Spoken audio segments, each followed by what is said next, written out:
నమస్తే, నేను Roja. Welcome to special debate. ప్రశ్నిస్తే అరెస్టులు, నిలదీస్తే నిర్బంధకాండ. తెలంగాణలో పరిస్థితి ఇది. ప్రతిపక్షం ముట్టడి అంటుంటే అధికార పక్షం ఎక్కడికక్కడ కట్టడి చేస్తోంది. ఇందిరమ్మ రాజ్యంలోని ఎమర్జెన్సీ తలపిస్తోందని బీఆర్ఎస్ లీడర్లు మండిపడుతున్నారు. తమది ప్రజా పాలన అంటోంది కాంగ్రెస్ సర్కార్. ఇంతకీ ఎందుకు ఈ అరెస్టులు? ప్రశ్నిస్తే జైలు పాలేనా? ప్రభుత్వాలు ఉక్కుపాదం మోపితే ప్రజల నుంచి ఉప్పెన తప్పదా? తెలంగాణలో అరెస్టులపై ఇవాల్టి స్పెషల్ డిబేట్. ప్రశ్న అందరికీ నచ్చదు. కొందరైతే వణికిపోతారు, ఇంకొందరైతే నోరెత్తకుండా చేస్తారు. లీడర్లను కుర్చీ ఎక్కించగలదు, తలకెక్కిన గర్వంతో ఉన్న నేతలను కుర్చీ దించగలదు కూడా. ప్రశ్నకున్న పవర్ అలాంటిది.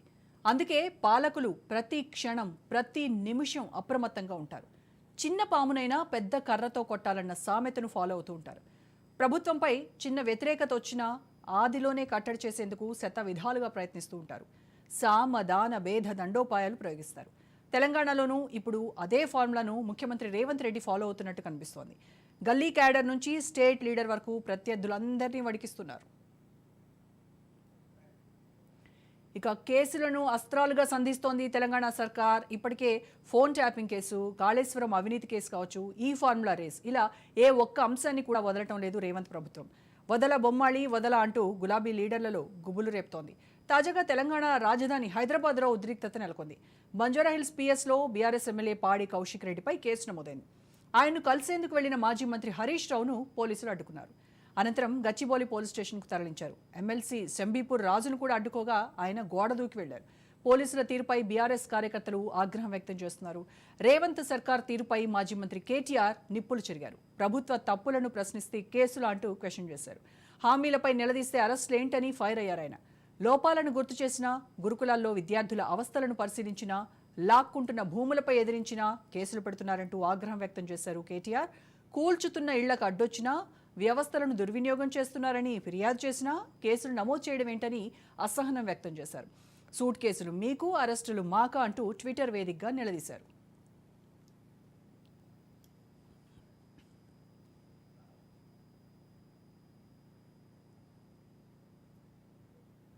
మాజీ మంత్రి హరీష్ రావు, ఎమ్మెల్యే పాడి కౌశిక్ రెడ్డి అరెస్టును బీఆర్ఎస్ ఎమ్మెల్సీ కవిత తీవ్రంగా ఖండించారు. ఇది ప్రజా పాలన కాదు, ఇందిరమ్మ ఎమర్జెన్సీ పాలన అని ధ్వజమెత్తారు. అక్రమంగా అరెస్ట్ చేసిన నేతలను విడుదల చేయాలని డిమాండ్ చేశారు కవిత.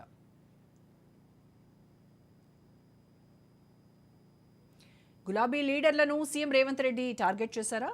అక్రమ కేసులతో సర్కారు వేధిస్తోందా అంటే అవునని అంటున్నాయి తెలంగాణ భవన్ వర్గాలు. 6 గ్యారంటీల అమలు కోసం గళమెత్తుతుంటే అరెస్టులు చేస్తున్నారని బీఆర్ఎస్ లీడర్లు వాపోతున్నారు.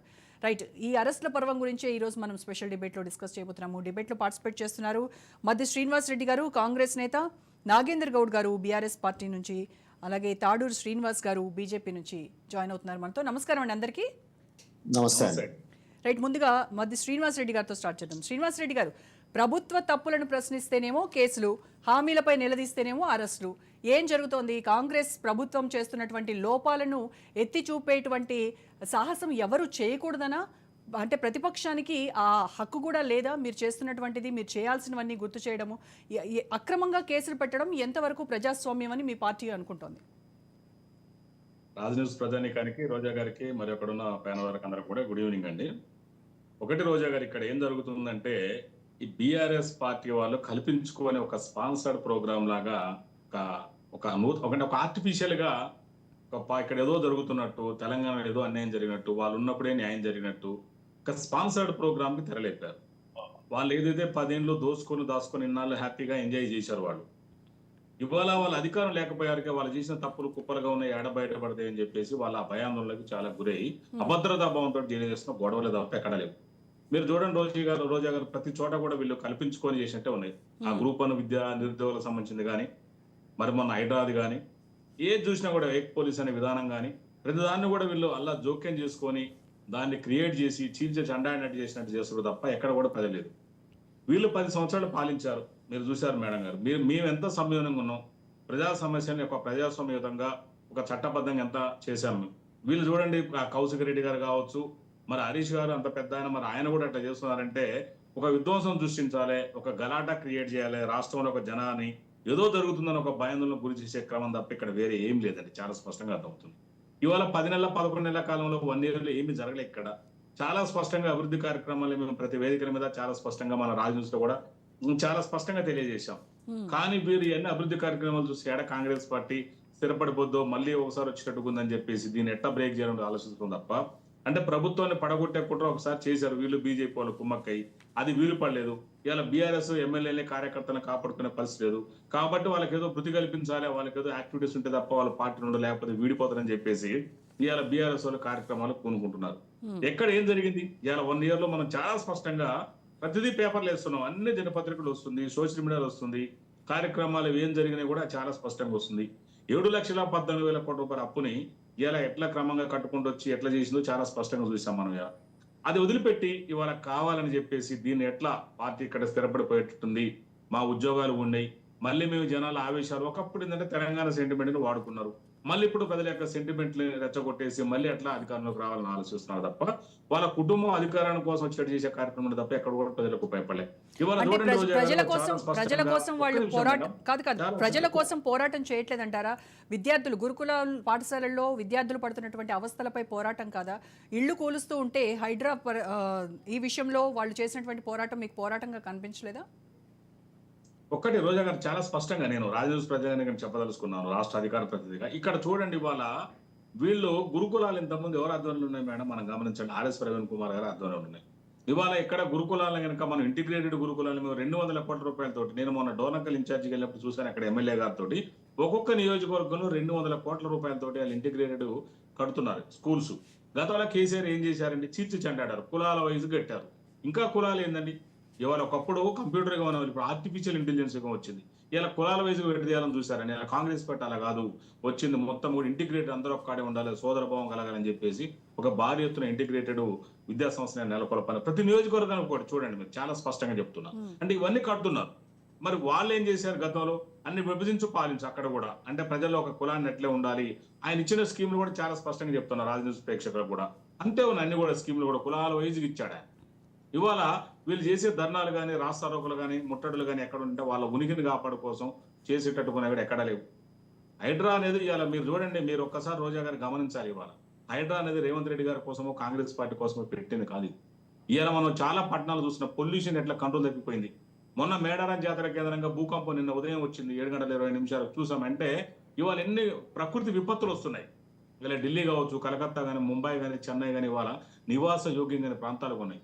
భవిష్యత్తులో మన హైదరాబాద్ కూడా దిక్కు కావద్దు, అట్లాంటి పరిస్థితి రావద్దు, దిక్కుమాల పరిస్థితి పోతుందని చెప్పేసి రేవంత్ రెడ్డి గారు కానీ కాంగ్రెస్ ప్రభుత్వం కానీ చాలా వ్యూహంతో ముందు చూపుతోటి వాళ్ళు చేస్తుంది. వాళ్ళు ఇలా కుంటలు కానీ, చెరువులు, వాగులు, వంకలు అన్ని కబ్జాకు గురి చేశారు 10 సంవత్సరాల కాలంలో. 10 సంవత్సరాల కాలంలో దాదాపు 70 to 80% ప్రభుత్వ భూములు కానీ వీళ్ళు స్వాధీనం చేసినట్టు చాలా స్పష్టంగా ఉంది. ఇది ఒక డేటా చూసి చెప్తాను, నేను నా సొంతంగా చెప్పుడు కాదు ఇది. మరి ఇవన్నీ భవిష్యత్తులో కాకుండా ఉండాలి. ఇలా పేదవాళ్ళకి ఎవరికైతే ఉన్నారో వాళ్ళకి ఇండ్లు ఇవ్వడానికి ప్రత్యామ్నాయ ప్రోగ్రామ్ కూడా చేశాము, దారి ఖర్చుల కింద డబ్బులు ఇస్తున్నాము, వాళ్ళకి డబుల్ బెడ్రూమ్లు ఏర్పాటు చేస్తున్నాము, చాలా స్పష్టంగా చేస్తున్నాము. హైడ్రాని అడ్డుకుంటే మేడం ఫ్యూచర్ హైదరాబాద్ ఉనికి లేకుండా పోతుంది, నేను చాలా స్పష్టంగా చెప్తున్నాను. మనం దయచేసి ఇక్కడ రాజకీయాలకు తావివద్దు, మన రాజకీయ పబ్బం గడుపుకోవద్దు. ఇలా కాంగ్రెస్ పార్టీ అధికారంలో ఉన్నా లేకుండా ఇప్పుడు కూడా ప్రజల పక్షాన ఉంది. కాంగ్రెస్ పార్టీకి రాజకీయాలు కొత్త కాదు, అధికారం కొత్త కాదు. ఇవాళ అధికారం లేకపోతే ఇవాళ కేసీఆర్ ఫ్యామిలీ ఉండలేకపోతుంది. ఇవాళ అందరినీ కూడా రెచ్చగొడుతుంది, మీరు గమనించాలి, ప్రజలందరూ రెచ్చగొడుతుంది. వాళ్ళు ఉద్యోగాలు ఊడే వరకు, ఆ 4 ఉద్యోగాలు ఊడే వరకు ప్రజల్లో మొత్తం భయాందోళన గురి చేస్తుంది. ఇవాళ చూడండి 54,000 ఉద్యోగాలు ఇచ్చి ఒక క్యాలెండర్ లో ఇలా భారతదేశంలో ఒక చిన్న రాష్ట్రం మంది 54,000 ఉద్యోగాలు ఎక్కడ ఇచ్చారో మీరు ఒకసారి దయచేసి గమనించండి. వాళ్ళు ఇలా రైతులకు చూడండి మీరు, అందులో మీరు నోటిఫికేషన్ ఇచ్చింది 12,000కే కదా, మిగతావన్నీ కూడా బీఆర్ఎస్ అధికారంలో ఉన్నప్పుడు ఇచ్చినటువంటి నోటిఫికేషన్సే కదా మేడం. మీరు ఒక్కరు చూడండి, ఈ రోజు వరకు కూడా కాంగ్రెస్ పార్టీ ఎక్కడ కూడా కోర్టుల వివాదాలకు తావు లేకుండా, లీగల్ గా లిటిగేషన్ రాకుండా చేసుకుంటూ ఒక క్రమ పద్ధతులు వేసింది. బీఆర్ఎస్ గవర్నమెంట్ 10 సంవత్సరాల కాలం ఎన్ని జాబులు వేసింది చెప్పమనండి మీరు. ఇవాళ ఎవరైనా చెప్పొచ్చు, ఎందుకంటే ఇలా Group 1 కానీ, Group 2 కానీ, Group 3 కానీ అన్ని కూడా వివాదాల మయం వాళ్ళు వేసినవి కూడా. ఎక్కడ టీచర్ జాబులు కానీ, టీచర్ వాళ్ళకి సంబంధించినటువంటి ట్రాన్స్ఫర్స్ కానీ, ఎంప్లాయీస్ ట్రాన్స్ఫర్స్ కానీ, టీచర్స్ యొక్క ప్రమోషన్స్ కానీ చూడండి ఎంత ఒక పకడ్బందీగా, ఎక్కడ కూడా ఇబ్బందులు కావద్దు, న్యాయపరమైన చిక్కులు ఎదురు కాకుండా ఒక క్రమ పద్ధతిలో చేసాం అవన్నీ కూడా. ఇవాళ చాలా హ్యాపీగా ఉన్నారు. దాదాపు 20 ఏళ్ళ సంది టీచర్లకు వాళ్ళకి ఎంప్లాయీస్ కి ట్రాన్స్ఫర్స్ లేవాట వాళ్ళు చెప్తున్నారు డైరెక్ట్ గా. ఇవాళ వాళ్ళ పదోన్నతులు కావచ్చు, బదిలీలు కావచ్చు, స్పౌస్ బదిలీలు కావచ్చు, ఎట్లాంటి మెడికల్ ఏదైనా కూడా ఒక లెక్క పద్ధతి. ఇన్నాళ్ళు ఏంటంటే బిక్కుమంటూ వాళ్ళు జాబులు చేశారు. 371 జీవో 370 ఎన్నో రకరకాల ఇబ్బందులతో ఉన్నారు వాళ్ళు. ఇవాళ అవన్నీ కూడా ఒక క్రమ పద్ధతిలో చేసుకుంటూ కాంగ్రెస్ పార్టీ వచ్చింది. రైతులు కూడా ఇవాళ చూసాం మనం 25 లక్షల రూపాయలు, 25 లక్షల మంది రైతులకు దాదాపుగా 21 కోట్ల రూపాయలు కూడా ఇవాళ సబ్సిడీ ఇవ్వడం, వాళ్ళకి మొత్తం కూడా రుణమాఫీ చేయడం జరిగింది. మరి ఇంకా భవిష్యత్తులో అర్హులు కూడా చేస్తాం జరిగింది. రైతుకు సంబంధించినటువంటి రైతు భరోసా కూడా జనవరి వరకు ఇస్తామని కూడా కాంగ్రెస్ పార్టీ చాలా స్పష్టంగా తెలియజేస్తుంది. మరి కేసీఆర్ వచ్చినాక ఏం చేశారు మీరు చూడండి, గత 10 సంవత్సరాల్లో ఆయన రైతులకు విత్తనాల సబ్సిడీ లేవు, ఎరువుల సబ్సిడీ లేవు, చాలా సబ్సిడీలు తీసేశారు. రైతులకు సంబంధించినటువంటి ఆ పరికరాలు కూడా సబ్సిడీ తీసేశారు. మరి అవన్నీ తీసేశాడు, రైతులకు గిట్టుబాటు ధర ఇవ్వలేదు. రైతు మరి బంధు అందువల్ల రైతు బంధు తీసుకొచ్చిందే ఆ పథకం కేసీఆర్ కదా. కేసీఆర్ మేడం చూడండి, రైతు బంధు తీసుకొచ్చాడు. మీరు నేను చాలా స్పష్టంగా చెప్తున్నా ప్రజానీకానికి మన రాజ్ న్యూస్ ద్వారా. రైతు బంధు తీసుకొచ్చి ఏం చేశారు? ఇవాళ రైతులకు గిట్టుబాటు ధర ఉందా? అదేవిధంగా రైతుకు బోనస్ ఏమైనా ఇచ్చాడు రైతు పంటలకు? ఇవాళ చూడండి, ఇవాళ 1,53,00,000 మెట్రిక్ టన్నుల పంటలు పండింది. ఇవాళ కాళేశ్వరం ప్రాజెక్టు చాలా గొప్పగా చెప్పుకున్నారు. కాళేశ్వరం లేకుంటే తెలంగాణ లేదని చెప్పుకున్నారు కేసీఆర్. ఇవాళ చాలా స్పష్టంగా